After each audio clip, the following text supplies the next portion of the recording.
ரிஷபராசியை பொறுத்த வரைக்கும் 2025 நான் நினச்சேன், எனக்கு நடந்தது. நான் நினைக்காதது எனக்கு நடந்தது. நான் கேட்டேன், எனக்கு கிடைச்சது அப்படின்னு சொல்கிறது மாதிரி ஆல்மோஸ்ட். ஏன்னா பாவ கிரகங்கள் அப்படின்னு இருக்குது. 9ல் வந்து பாவ கிரகங்கள், நெகட்டிவ் பிளானட்ஸ், நெகட்டிவ் ஷேடு. நெகட்டிவ்னு எதுவும் கிடையாது, நெகட்டிவ் ஷேடு உள்ள சில பிளானட்ஸ் இருக்குது. இந்த நெகட்டிவ் ஷேடு உள்ள பிளானட்ஸ் எப்பெல்லாம் ஒரு ராசி மண்டலத்துக்கு அல்லது ஒரு லக்ன மண்டலத்துக்கு 10, 11 இந்த 2 இடம் வந்து ரொம்ப இம்பார்ட்டண்ட்டாக கவனிச்சிங்க. 10 and 11. இந்த 10 and 11 தான் வந்து ஒரு ஹாரோஸ்கோப்லேயே ஒருத்தருடைய பதவி, ஒருத்தருடைய விதி, ஒருத்தருடைய வாழ்க்கை, ஒருத்தருடைய அதிகாரம், ஒருத்தருடைய வேலை, தொழில், நான் யார் அப்படின்னு நீங்கள் சொல்லணுன்னா உங்களை கேட்குறாங்க, ஹூ ஆர் யூ? அதுக்கு நீங்கள் ஒரு பதில் கொடுப்பீங்க.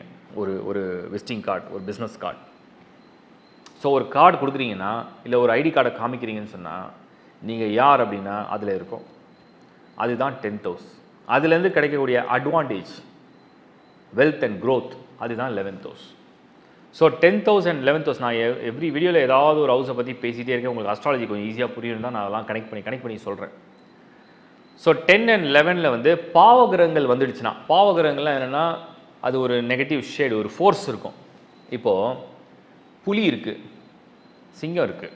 இந்த புலி சிங்கம் இது வந்து மானை பார்த்து இறக்கப்பட்டுருச்சுன்னு வச்சுங்க, அதுக்கு பசி தீராது, அதுக்கு இறையும் கிடைக்காது, பசியும் தீராது. நம்ம பார்க்கும்போது அந்த புலி வந்து மானை வேட்டையாடும் போது கொடூரமாக இருக்கும், ஆனால் அதுதான் இறை.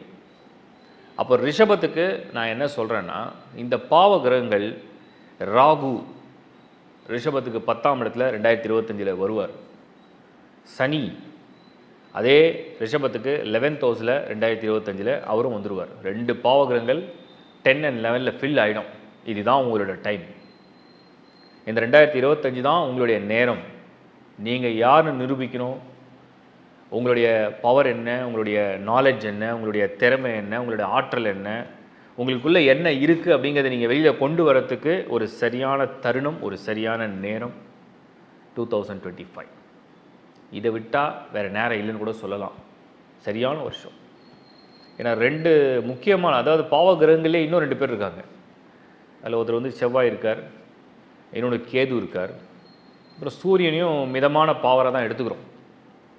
ஆனால் ராகு சனி மாதிரி வந்து ஒரு ரோலை ப்ளே பண்ணுற பிளானட்ஸ் வந்து எதுவுமே கிடையாது. சனி வந்து ஸ்டாண்டர்டு, கொடுத்தது தான். அது நல்லது கெட்டதெல்லாம் அவர் வந்து கொடுத்தது தான். ராகு வந்து அதிர்ஷ்டத்தை வந்து என்ன சொல்கிறது, இந்த வாரி வழங்குறது, இந்த கூரையை பிச்சு கொட்டுறதுன்னு சொல்கிறல, அதுதான் ராகு. ராகு மாதிரி ஒரு யோகத்தை பண்ணுறவர் அவுட் ஆஃப் 9ல் யாருமே கிடையாது. அவருக்கு பேரே யோகக்காரகன். அவுட் ஆஃப் 9ல் ராகு பேரே யோகக்காரகன். ஸோ ரிஷபத்துக்கு ஏன் இதையே பேசிகிட்டு இருக்கோம் அப்படின்னா, 2025ல் நீங்கள் வந்து சுக்கிரன் உங்கள் ராசிநாதன் இருக்கார், புதன் எப்படியும் ஆல்மோஸ்ட் ஒன்றாவே அப்படியே வலம் வந்துடுவாங்க, ராகு கூடயும் வருவாங்க.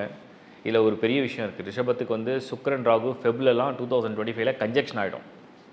ஜான்லாம் வந்து சுக்கிரன் வந்து ராகுக்கு முன்னாடி வீட்டில் நிற்கும். சுக்கிரனே வந்து ஒரு அதிர்ஷ்டக்காரகன், நல்லா புரிஞ்சுங்க. அதிர்ஷ்டக்காரகன் அப்படின்னா சுக்கிரன், யோக காரகன்னா ராகு. அதிர்ஷ்டக்காரகனும் யோக காரகனும் ஒன்றா சேருவாங்க, பேர் படிப்பாங்க, காம்போ. அப்போ எப்படி இருக்குன்னு பாருங்கள். இதெல்லாம் நல்ல வாய்ப்பு. சுய ஜாதகம் மட்டும் உங்களுக்கு கொஞ்சம் அதிர்ஷ்டம் கொடுக்குற மாதிரி இருந்தால் போதும்.